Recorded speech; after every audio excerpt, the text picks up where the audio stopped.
하나님 말씀 오늘 다니엘서 6장 1절에서 4절 그리고 10절 말씀 교독하겠습니다. 다리오가 자기 뜻대로 고관 120명을 세워 전국을 통치하게 하고 또 그들 위에 총리 셋을 두었으니 다니엘이 그 중에 하나이라. 이는 고관들로 총리에게 자기의 직무를 보고하게 하여 왕에게 손해가 없게 하려 함이었더라. 다니엘은 마음이 민첩하여 총리들과 고관들 위에 뛰어남으로 왕이 그를 세워 전국을 다스리게 하고자 한지라. 이에 총리들과 고관들이 국사에 대하여 다니엘을 고발할 근거를 찾고자 하였으나 아무 근거, 아무 허물도 찾지 못하였으니 이는 그가 충성되어 아무 그릇됨도 없고 아무 허물도 없음이었더라. 함께 했습니다. 다니엘이 이 조서에 왕의 도장이 찍힌 것을 알고도 자기 집에 돌아가서는 윗방에 올라가 예루살렘으로 향한 창문을 열고 전에 하던 대로 하루 3번씩 무릎을 꿇고 기도하며 그의 하나님께 감사하였더라. 아멘. 오늘 나눌 말씀의 제목은 세상을 압도하는 하나님의 사람입니다. 다니엘서는 오늘날 세상과 동화되어 살아가는 그리스도인들과 또 세상에 아무런 영향력도 행사하지 못하는 현대 그리스도인들에게 경종을 울리는 말씀입니다. 다니엘은 어려서부터 하나님을 경외했던 사람이죠. 15살에 바벨론의 포로로 끌려가서 그는 죽을 때까지 다시는 고국 땅을 밟지 못합니다. 그는 제국이 바뀌고 또 여러 왕들이 바뀌는 그 격변기를 살아냈지만 변함없는 믿음으로 하나님과 동행하며 살았습니다. 그는 돈 앞에서도 또 권력 앞에서도 비굴하지 않았죠. 심지어는 그 죽음 앞에서도 죽음조차도 그를 가로막을 수는 없었습니다. 다니엘은 누가 뭐라고 해도 세상을 압도하며 살았던 하나님의 사람이었습니다. 오늘 아침에는 이 다니엘이 어떻게 세상을 이겼고 또 어떻게 시대를 압도하는 믿음의 사람으로 살아냈는지를 우리가 함께 살펴보도록 하겠습니다. 첫 번째로 다니엘이 세상을 압도하는 하나님의 사람으로 살 수 있었던 것은 무엇보다 그가 성령 충만했기 때문입니다. 페르시아의 고레스는 그 바벨론을 점령한 뒤에 그의 장인인 다리오를 메데 바사 제국의 과도기적인 왕으로 세웠습니다. 그때 다리오의 나이가 62세였고 다니엘이 82세였습니다. 다니엘은 메데 바사 제국의 개국공신이 아닙니다. 망한 바벨론 제국의 고위 관리였죠. 그러나 그럼에도 불구하고 다리오 왕은 다니엘을 메데 바사 제국의 총리로 중용합니다. 그만큼 다니엘이 탁월했던 거란 것이죠. 다리오는 나라를 120개의 그 지방 도시로 나누었고 그 위에 그 다스릴 지방 관리를 세웠습니다. 그리고 그 위에 3명의 총리를 두었는데 이제 그 3명의 총리 중에 한 명이 바로 다니엘이었던 거죠. 그런데 다리오가 가만히 지켜보니까 이 다니엘이 너무 뛰어난 겁니다. 다니엘은 단지 그 고위 관리들, 지방 관리들 중에서만 뛰어났던 것이 아니라 그 3명의 총리 위에 또 가장 출중했습니다. 그래서 다리오 왕은 이 다니엘을 다른 총리들보다 위에 세워서 제국의 넘버 2로 올리려고 했습니다. 하지만 이를 알게 된 정적들이 가만히 있질 않은 거죠. 그들은 다니엘을 시기한 나머지 다른 고관들을 포섭하고 다니엘 제거 작전에 돌입하게 됩니다. 그들은 생각하기를 털어서 먼지 안 나는 사람이 없으니 그간의 다니엘의 그 업무 처리 행적들을 철저하게 체크함으로써 그를 고소할 빌미를 찾으려고 했습니다. 그런데 문제는 아무리 들여다보고 아무리 파보아도 다니엘에게서 아무 흠결을 찾을 수가 없었다는 겁니다. 오히려 다니엘의 탁월한 그 행정 능력만 재차 확인하게 된 거죠. 그들은 다니엘의 깨끗함과 충성스러움에 질려버리고 말았습니다. 그 어떤 허물도 그에게서 발견되지 않았으니까요. 그래서 그들은 방향을 틀어서 다니엘의 신앙생활을 걸고 넘어지지 않고서는 그를 고발할 길이 없음을 깨닫게 됩니다. 그렇다면 도대체 다니엘의 여기서 이러한 탁월함은 어디서 비롯된 것일까요? 3절 말씀을 보겠습니다. 다니엘은 마음이 민첩하여 총리들과 고관들 위에 뛰어남으로. 즉 성경 기자는 다니엘이 그토록 깨끗하고 완전하게 또 충성스럽고 탁월하게 살 수 있었던 비결이 바로 그 마음의 민첩함 때문이다, 이렇게 알려줍니다. 그렇다면 여기서 마음이 민첩하다는 뜻이 무엇일까요? 이 말은 다른 사람들보다 눈치가 빠르거나 센스가 남다르다는 뜻이 아닙니다. 여기서 마음이 민첩하다는 원문을 그대로 해석하면 그 안에, 즉 그 다니엘 안에 탁월한 영이 있었다라는 뜻입니다. 즉 다니엘이 성령으로 충만한 성령의 사람이었다는 뜻입니다. 다니엘의 출중함은 그의 본래적인 것이 아니라 하나님께서 부어주신 성령의 능력이었습니다. 모든 지혜와 지각에 뛰어나신 하나님의 영이 다니엘 안에 내주하셨고 그 위에 역사하셨기 때문입니다. 이런 성령의 사람은 성령의 사람의 특징은 자기 힘으로 살지 않습니다. 또 자기 영광을 구하지 않습니다. 자기 뜻을 관철하려고 하지 않습니다. 그는 자기를 부인하고 하나님의 뜻과 하나님의 영광을 먼저 구합니다. 성령의 사람은 하늘의 지혜로 살아가는 사람이고 하나님의 영으로 인해서 하나님의 마음을 깊이 헤아리는 사람입니다. 그래서 그는 사람을 두려워할 필요도 없고 사람 앞에 비굴할 필요도 없는 거죠. 누가 보든 보지 않든 간에 그는 하나님의 존전 앞에 살아가기 때문에 늘 신실하게 또 당당하게 살 수가 있는 것입니다. 우리가 세상을 압도하는 하나님의 사람으로 살아가려면 먼저 내 힘으로 살려는 그 생각을 접어야 합니다. 내 노력과 내 계획, 내 야망을 내려놓아야 하는 거죠. 내 힘으로 하나님의 일을 하려고 해서도 안 되고 나를 위해서 하나님을 이용하려 해서도 안 됩니다. 하나님께서 원하시는 삶은 오직 하나님의 은혜를 따라서 성령의 지혜와 그 능력으로 충만한 삶을 사는 것입니다. 두 번째로 세상을 압도하는 하나님의 사람은 하나님을 향한 신의, 곧 믿음의 지조를 지키는 사람입니다. 다니엘을 없애려던 이 정적들은 정상적인 방법으로는 절대 다니엘을 제거할 수 없다는 것을 알았습니다. 그래서 그는 다니엘의 이 투철한 신앙심, 그 신앙심을, 즉 하나님의 율법을 지키며 살아가는 그의 삶을 빌미로 해서 그 맞춤식 함정을 파기로 합니다. 나라의 총리와 고관이라는 사람들이 고작 모여서 의논하고 모의한다는 것이 충성스러운 사람, 무고한 사람을 뽑아내고 또 제거하려는 그 작전이었다니 정말 기가 막히죠. 그들은 다리오 왕을 찾아가서 이제 기만하면서 말하기를, 왕이시여, 지금은 메데 바사 제국의 초기이기 때문에 그 어느 때보다 왕권을 강화할 필요가 있습니다. 그러니 앞으로 30일 동안은 왕 외에는 그 어떤 신에게도, 그 어떤 사람에게도 절하지 못하게 하시고 구하지 못하게 하시고, 만약에 어기는 사람이 있다면 그를 사자굴에 집어넣겠다는 금령을 내리시죠. 이렇게 제안을 합니다. 이 달콤한 말에 넘어간 이 다리오는 아무 의심 없이 조서에 사인을 하게 되죠. 그리고 앞으로 30일 동안 왕 외에는 그 누구에게도 기도할 수 없는 일종의 기도 금지법이 제정되고 말았습니다. 당시 왕은 신과 같은 존재로 여겨졌습니다. 신은 완전하고 왕도 신과 같아서 왕이 일단 정한 것은 그 실수가 없다고 본 거죠. 그래서 왕이라도 일단 사인한 것은 변개할 수가 없었습니다. 왕은 이제 조서에 도장을 찍어버렸고 지금부터 기도 금지령의 효력이 발생하게 되었습니다. 그렇다면 이 사실을 알게 된 다니엘은 어떻게 했을까요? 10절입니다. 다니엘이 이 조서에 왕의 도장이 찍힌 것을 알고도 자기 집에 돌아가서는 윗방에 올라가 예루살렘으로 향한 창문을 열고 전에 하던 대로 하루 3번씩 무릎을 꿇고 기도하며 그의 하나님께 감사했다고 합니다. 사실 기도 금지령이 내려진 후에도 다니엘에게는 몇 가지 초이스가 있었습니다.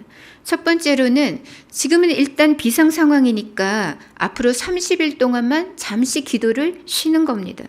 그동안은 창문을 활짝 열어놓고 공개적으로 기도해왔다면 지금부터 30일 동안만 기도의 창문을 닫는 거죠. 두 번째는 기도하더라도 들키지 않는 겁니다. 마음으로 살짝 기도하면 누가 알겠어요? 그런데 이 융통성 없는 다니엘이 그렇게 하지 않습니다.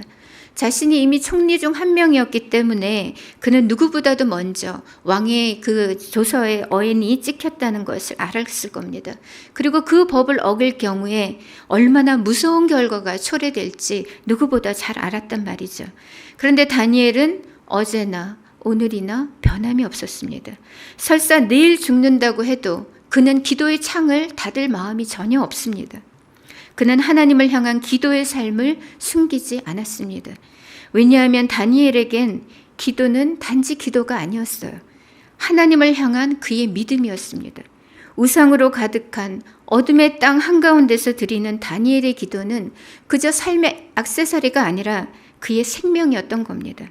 그의 공개적인 기도는 하나님의 존재를 인정하는 신앙 고백과도 같았습니다. 다니엘은 자신의 기도를 들으시는 하나님을 전혀 부끄러워하지 않았습니다. 만약 사자굴의 위협 앞에서 기도를 멈춘다면, 그 기도를 숨긴다면 그것은 하나님을 하찮게 여기고 하나님을 부끄러워한다는 뜻이 되고 맙니다. 그래서 예수님께서도 말씀하시기를 누구든지 사람 앞에서 나를 시인하면 나도 하늘에 계신 내 아버지와 천사들 앞에서 그를 시인할 것이라고 말씀하셨습니다. 만약에 어떤 부부가 있는데 남편이 자기 아내를 부끄러워해서 누군가에게 당당히 소개하지도 못한다면 그때 그 아내의 마음이 어떻겠어요? 절대로 사랑으로 느끼지 않을 겁니다. 오히려 배신감으로 치를 떨겠죠. 마찬가지로 하나님을 사랑하고 하나님을 믿노라 하면서 하나님을 부끄러워하고 숨기려 한다면 그것은 하나님을 너무나 슬프시게 하는 일이 되고 말 겁니다. 다니엘은 금령이 반포되기 전이나 그 후나 변함이 없었습니다. 그는 죽음 앞에서도 믿음이 약해지지 않았고 여전히 하나님을 사랑했습니다. 정적들의 눈보다 하나님의 시선이 더 중요했기 때문입니다. 그래서 다니엘은 마치 시위라도 하듯이 당당하게 창을 열고 기도했던 것입니다. 다니엘은 끝까지 하나님을 향한 그 믿음의 지조를 지켜냈습니다. 이렇게 신앙의 지조를 지키며 또 하나님을 인정하며 살 때 우리는 비로소 하나님을 영화롭게 할 수 있습니다. 빌립보서 2장 11절에 이렇게 말씀합니다. 모든 입으로 예수 그리스도를 주라 시인하여 하나님 아버지께 영광을 돌리게 하셨느니라. 우리가 우리 입술로 하나님을 시인할 때, 또한 우리 삶으로 예수님을 주로 고백할 때 하나님께서는 영광을 받으신다는 겁니다. 실제로 이후 다니엘은 사자굴에 던져집니다. 그러나 신실하신 하나님은 다니엘을 그 사자들의 이빨로부터 구원해 내셨죠. 그리고 도리어 다니엘의 그 정적들과 가족들을 사자밥이 되도록 그렇게 심판하셨습니다. 그런데 이보다 더 놀라운 일이 있죠. 이 모든 하나님의 역사를 목도했던 다리오 왕이 조서를 내렸는데 그 내용이 기가 막힙니다. 시편 저리 가라 할 정도로 엄청난 내용이 메데바사 전 제국에 공포되었습니다. 그가 내린 조서에 이렇게 기록되어 있었죠. 다니엘서 6장 26절 이하를 우리가 함께 읽겠습니다. 내가 이제 조서를 내리노라. 내 나라 관할 아래에 있는 사람들은 다 다니엘의 하나님 앞에서 떨며 두려워할지니 그는 살아계시는 하나님이시요 영원히 변하지 않으실 이시며 그의 나라는 멸망하지 아니할 것이요 그의 권세는 무궁할 것이며 그는 구원도 하시며 건져내기도 하시며 하늘에서든지 땅에서든지 이적과 기사를 행하시는 이로써 다니엘을 구원하여 사자의 입에서 벗어나게 하셨음이라 하였더라. 이건 그냥 조서가 아니라 거의 찬양시입니다. 도대체 하나님을 믿지 않는 이방왕의 조서라고는 믿을 수 없을 정도입니다. 그만큼 하나님을 드높이는 내용들로 가득해요. 죽음 앞에서도 흔들림 없이 초연했던 다니엘의 믿음이 온 제국과 열방 가운데 하나님의 이름을 영화롭게 했습니다. 이 조서는 메데 페르시아 제국 전체에 엄청난 반향을 불러옵니다. 수많은 사람들이 이스라엘의 하나님을 알게 되었고 그 하나님을 믿게 되었습니다. 설사 그렇지 않다 해도 적어도 사람들은 하나님의 존재를 인정하게 되었고 또 다니엘의 하나님을 두려워하게 된 겁니다. 그뿐 아니라 약소국이자 패망국의 포로민이라고 해서 더 이상 이스라엘 사람들을 얕볼 수만은 없게 된 것이죠. 제국 안에 살고 있던 하나님의 백성들에겐 이 다리오의 조서가 엄청난 위로와 소망이 되었습니다. 그뿐 아니라 당연히 이 조서는 그 이듬해 BC 537년 고레스 왕의 포로기한 칙령에도 지대한 영향을 끼치게 됩니다. 한 사람의 믿음의 지조가 암울한 시대와 어두운 역사를 뚫고 얼마나 하나님의 영광을 드높일 수 있는지 다니엘의 삶은 우리에게 말해줍니다. 사랑하는 성도 여러분, 우리가 사는 이 시대는 하나님을 부인하는 시대입니다. 하지만 우리 하나님은 교회 안에서만 갇혀 계시는 분이 아니잖아요. 하나님은 지금도 세상 나라와 역사를 주관하시는 지극히 높고 위대하신 하나님이십니다. 우리가 다니엘처럼 당당히 믿음의 지조를 지키며 살아갈 때 우리는 세상과 또 열방 가운데 하나님의 이름을 드높일 수 있을 것입니다. 복음을 부끄러워하지 말고 하나님을 인정하며 선교적인 삶을 사시기 바랍니다. 예수를 주로 시인하고 예수를 자랑하며 살아감으로 세상을 압도하는 하나님의 사람으로 살아내실 수 있기를 바랍니다. 마지막으로 세상을 압도하는 믿음의 사람은 차원이 다른 기도의 사람입니다. 다시 10절 말씀을 보겠습니다. 다니엘이 이 조서에 왕의 도장이 찍힌 것을 알고도 자기 집에 돌아가서는 윗방에 올라가 예루살렘으로 향한 창문을 열고 전에 하던 대로 하루 3번씩 무릎을 꿇고 기도하며 그의 하나님께 감사하였더라. 다니엘의 기도를 자세히 살펴보면 그의 기도가 차원이 다른 기도임을 알게 됩니다. 그냥 단지 뭐 주세요, 구하는 이런 기도의 차원을 넘어간 거예요. 앞서 우리는 다니엘이 그 사자굴의 위협 앞에서도 공개적으로 창문을 열고 담대히 기도했다는 것을 살펴보았습니다. 그런데 그뿐이 아니죠. 다니엘은 창문을 열고 기도하되 예루살렘을 향해서 기도했습니다. 여기서 예루살렘을 향해 기도했다는 것은 그가 언약에 입각해서 말씀을 의지해서 기도했다는 뜻입니다. 무슨 말이냐면 다니엘은 열왕기상 8장에 나오는 솔로몬의 그 기도를 기억하고 있는 겁니다. 그때 솔로몬은 솔로몬 성전을 봉헌해 드리면서 이렇게 기도했었습니다. 하나님, 훗날 이스라엘 자손이 범죄하여 이방 땅에 사로잡혀 가게 될 경우에 그들이 그 흩어진 땅에서 성전이 있는 예루살렘을 향하여 기도한다면 그 기도를 들어주시고 그들을 용서하시며 건져 주옵소서. 이렇게 기도했었거든요. 그 기도를 기억하고 다니엘이 예루살렘을 향해서 기도하는 겁니다. 뿐만 아니라 다니엘은 예레미야 29장에서 약속하셨던 그 70년간의 포로 기간이 거의 끝나가고 있음을 또한 감지하고 있는 때입니다. 게다가 다니엘과 동시대를 살아가고 있던 이 에스겔, 그 선지자의 예언도 다니엘이 마음에 새기고 있었어요. 에스겔 36장 36, 37절에 이렇게 말씀하고 있습니다. 너희 사방에 남은 이방 사람이 나 여호와가 무너진 곳을 건축하며 황폐한 자리에 심은 줄을 알리라. 나 여호와가 말하였으니 이루리라. 주 여호와께서 이같이 말씀하셨느니라. 그래도 이스라엘 족속이 이같이 자기들에게 이루어 주기를 내게 구하여야 할지라. 이게 무슨 말씀이냐면 즉 70년의 그 포로 기간이 끝날 때 하나님께서 이스라엘에게 회복을 주실 거라는 거예요. 그런데 그 회복의 날은 그냥 시간만 지나서 그냥 도래하는 것이 아니라 그 백성이 하나님께 회복 주시기를 기도해야만 한다는 겁니다. 그 에스겔의 말씀을 이 다니엘이 알고 있었기 때문에 죽음의 압박 속에서도 그는 기도의 끈을 놓을 수가 없었던 것이고 변함없이 예루살렘을 향해 기도했던 것입니다. 이 세상에서 가장 강력한 기도는 말씀을 붙들고 그 약속을 붙들고 드리는 기도입니다. 또 다니엘이 제국의 총리였잖아요. 그러니까 얼마나 바빴겠어요. 하지만 그는 그 분주한 업무 가운데서도 꼭 점심때면 집으로 돌아왔습니다. 왜냐하면 기도하기 위해서. 그렇게 아침, 점심, 저녁 이렇게 정기적인 기도 시간을 가졌다는 겁니다. 그는 예수님처럼 습관을 따라 기도했습니다. 또한 다니엘은 무릎을 꿇고 기도하고 있어요. 무릎을 꿇고 기도한다는 것은 지극히 높으신 그 하나님 앞에 한없이 겸비한 마음으로 기도하고 있다는 것이고, 또 그의 기도가 매우 절박하고 간절했다는 것을 보여줍니다. 또한 이 다니엘의 기도 속에는 감사가 있었습니다. 지금 다니엘의 상황이 말이 아니거든요. 밖에서는 정적들이 눈에 불을 켜고 지켜보고 있는 상황이고, 여차하면 바로 사자굴 행위란 말입니다. 그런데 위태롭고 이 위험한 상황 속에서, 이렇게 갑갑하고 억울한 상황 속에서 감사의 기도는 너무 우리에게 생경하게 다가오죠.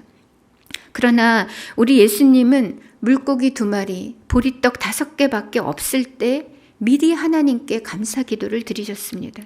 예수님은 이미 베푸셨던 하나님의 은혜에 대해서 감사하셨을 뿐만 아니라 이제도 역사하실 그 하나님을 바라보며 의뢰하며 미리 감사 기도를 드리신 겁니다. 예수님은 언제나 하나님 아버지께서 나의 기도를 듣고 계시고 신실하게 응답하시며 또 영광으로 역사하실 것을 추호도 의심하지 않았습니다. 그리스도인은 하나님께서 우리에게 이미 베푸신 은혜에 대해서 감사하는 사람일 뿐만 아니라 앞으로 이루실 것을 기대하며 믿음으로 감사하는 사람들입니다. 사랑하는 성도 여러분, 오늘 다니엘의 이 같은 차원이 다른 기도가 우리에게도 있기를 바랍니다. 하나님을 시인하는 그 믿음의 기도, 말씀의 약속을 붙드는 기도, 정기적인 기도, 또 숨쉬듯 습관을 따라 드리는 기도, 겸손하고 간절한 기도, 무엇보다 감사가 가득한 그 차원이 다른 기도가 저와 여러분에게도 있기를 바랍니다. 이제 말씀을 맺겠습니다. 다니엘이 세상을 압도하는 탁월한 하나님의 사람으로 살 수 있었던 것은 무엇보다 그가 성령으로 충만했기 때문입니다. 2번째는 그가 죽음 앞에서도 신앙의 지조를 지켰기 때문입니다. 마지막으로 그는 차원이 다른 기도의 사람이었습니다. 그러므로 사랑하는 성도 여러분, 성령으로 충만하시고 믿음의 지조를 지키며 깊은 기도의 사람으로 살아가시기 바랍니다. 세상을 압도하는 하나님의 사람, 그리하여 하나님을 영화롭게 하는 믿음의 사람으로 살아가는 저와 우리 성도님들 되시기를 우리 주님의 이름으로 축복합니다. 우리 시간에 함께 찬양하며 또 기도 시간을 갖도록 하겠습니다.